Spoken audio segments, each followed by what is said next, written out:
Why don't people get lasting relief for their sinuses? One of the major reasons that people don't get lasting relief is that the true problem was never identified. Here, every patient receives a detailed evaluation, often including a nasal endoscopy, and when appropriate, an in-office CT scan. These views are shared with you in real time as we educate you on your findings. Now, we can see if your symptoms are coming from narrow sinus drainage pathways, enlarged turbinates, or chronic inflammation.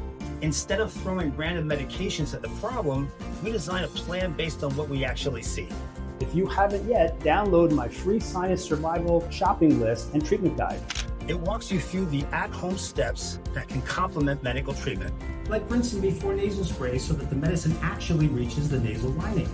In the next video, I'll show you the gentle in-office procedures that can help open blocked sinus pathways and help you feel better fast. Sinusitis, we know how to treat it.